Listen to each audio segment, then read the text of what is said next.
আসসালামু আলাইকুম। Hi guys, কেমন আছেন সবাই? আশা করি ভালোই আছেন। আরেকটু নতুন ভিডিও নিয়ে আপনাদের মাঝে হাজির হলাম একে টিভির পক্ষ থেকে। আশা করি ঈদটা সবারই ভালোই কাটছে, আমারও ভালো কাটছে। তো আজকে তৃতীয় দিন একটু ঘুরতে বেরিয়েছিলাম ঢাকায়। তো ঢাকাটা আগের মতনই নেই এখন, আর বললেই চলে, একেবারেই ফাঁকা। আমরা এখন বনানী রুটে আছি, যেটা বনানী এয়ারপোর্ট রোড, ওই রোডে আছি আমরা। এখন ফ্লাইওভার উপরে আছি।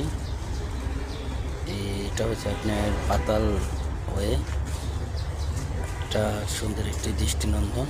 সামনে দেখা যাচ্ছে রেডিসন। আমরা এখন রেডিসনের সামনে দিয়ে যাচ্ছি। অ্যাকচুয়ালি এখন ঢাকা যারা বের হবেন তারা শান্তিতে ভ্রমণ করতে পারবেন। এটা হয়েছে এয়ারপোর্ট টু বনানী রোড।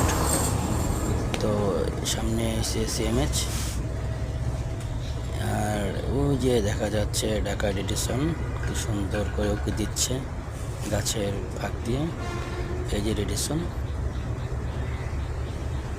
রেডিসনের সামনে দিয়ে আমরা যাচ্ছি। আমরা কিছুক্ষণের ভিতরে চলে যাব।